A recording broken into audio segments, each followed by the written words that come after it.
I have to say, well, I thank God for life that I could see the family this morning because time now so they would have been on morning grounds for me. Can you believe this one?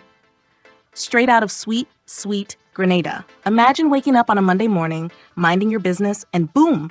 No hurricane, no earthquake, no village bacchanal, but a mango tree decides it's had enough and crashes straight onto your house. Yes, you heard me right. A mango tree. Fell. Whole house. Ruined. Before we get serious, let me ask you something. Who's questioning their love for mango trees now? Drop a mango emoji in the comments if mango is still your favorite. Here's what happened. A Grenada family is counting their blessings today after a massive mango tree collapsed on their home early Monday morning. One man was trapped, and the house was left in ruins. Thankfully, it wasn't worse. We're grateful no lives were lost. But this incident raises an important conversation. Let's talk about it. The good, the bad, the delicious, and yes, the dangerous, when it comes to having mango trees around your property. Let's go deeper into the history, because this is a major fact.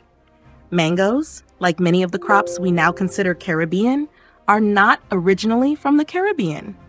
Mangoes come from South Asia, mainly India, where they've been cultivated for thousands of years. They only made their way to our shores during the 1800s, when Indian indentured laborers were brought to the Caribbean after slavery was abolished. Along with their culture, language, and faith, they brought mango seeds, planting what would become an iconic part of our West Indian life. So when you bite into that sweet Julie mango, you're tasting a piece of global history. But here's the key point. Because mango trees aren't native to our islands, they don't always blend naturally with the environment, especially when we don't manage them properly. That's why education is crucial. Non-native species like mango, breadfruit, sugarcane, even coconut require care, knowledge, and long-term thinking. These trees can grow large, their roots spread far, and if we plant them too close to homes or infrastructure without proper understanding, we could be planting future disasters. So while mango trees are now woven into our culture, they're technically adopted, and like anything adopted, they need responsible care and extra attention. Let's start with the sweet side of the story. Free food, and not just any food. The sweetest fruit on earth, shade, perfect for cooling your body and your spirit. Economic benefit. People sell mangoes by the dozen and earn a little extra during the season. Cultural heritage. Cutting down a mango tree planted by your grandmother. You might start a family feud. It's memory, legacy, and flavor, all in one tree. But it's not all sweetness and sunshine. Some mango trees grow massive, like they're trying to outshine coconut trees. If you're not trimming, pruning, or monitoring them, they become a real hazard. A tree too close to your house during storm season, that's a natural disaster waiting to happen. And don't forget the fruit flies, bats, and yes, neighbors who don't ask permission. In all seriousness, if a tree is leaning, rotting, or growing too close to roofs and power lines, it's time to step in. Safety must come first. So if you've got a big mango tree in your yard, especially one that's decades old, please get it properly assessed, not by your cousin who does a little construction, but by a certified arborist or trained landscaper. Look at the root system. Check for rot, lean, and branch weight. Trim it regularly. Most importantly, make sure trees are planted at a safe distance from your house, especially bedrooms and living spaces. Mango is sweet, but not sweet enough to flatten your roof. To the family, we send you strength, love, and prayers.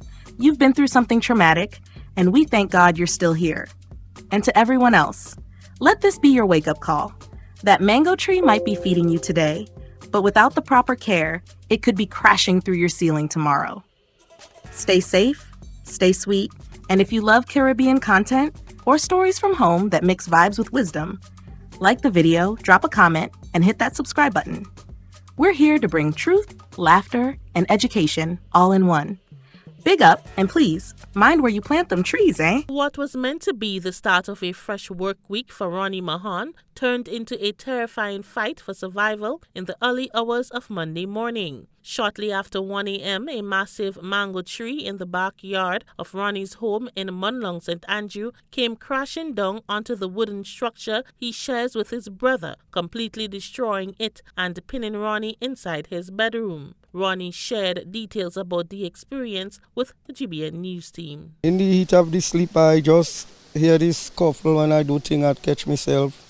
I just feel the house just start rattling, and when I take myself, I know that I realize the tree just fall on top of the house, and I was trapped. I was trapped there, and my brother-in-law say he heard the wreckage when he run out, he started bawling. That's my brother-in-law there. And when he think that he went and he called me brother, he called my sister, everybody for help. And they say, I'm telling them, look, Ronnie, sure Ronnie dead. So anything they know, they come and they started thing, they had to cut the flooring to get me out. And all I was bawling, I say, oh God, I need a little ease. My 2 foot, I getting pressure to build the house coming down on my 2 foot. And he had a piece of stump in the tree.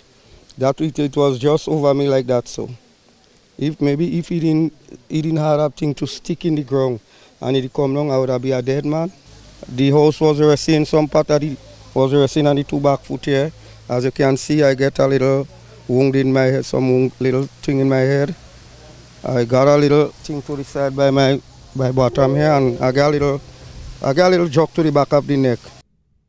Ronnie was rushed to the Princess Alice Hospital with injuries to his head and severe pains across his body. The entire house was reduced to rubbles.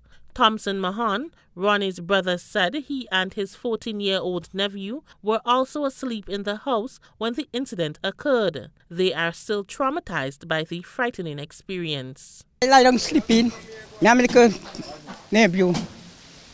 So I hear I find the house just getting. When I get up and I want to see house on the ground, I have to pull out my little nephew there. When I call out Ronnie, I don't see Ronnie. When I watch Ronnie, they under something there. We have to, when I pull out the cabin and he be out, wake wood there. And I get up and then the father and them come up and they start to get changed, something to cut out to take out Ronnie where he was there. But the Mahan brothers weren't the only ones affected. The home of another relative and their children was also damaged. Thankfully, they escaped with minor injuries. I hear this thing, as I close back my eyes, I hear this thing going on and just blow down. So I say, me, man, lad, well, you all come to an end. It's when I wake up now and I open my eyes, I just run out. And when I run out, straight up inside Ranny's house. And I start calling out to Ranny. And when I look below the house, I see just a little space with Ranny's face outside and I start crying. Everybody waking up the whole neighborhood, and same time everybody come out. I go in my van looking for people with chains to come to get Ronnie out. And I didn't even look at my house. My daughter and she baby was in the house. It's still this, when I come back from the hospital, when I get more bright, I went and I watched my house. And I realized I could have lose some of my family too. Now, the family is trying to pick up the pieces, clearing the massive tree and salvaging what they can.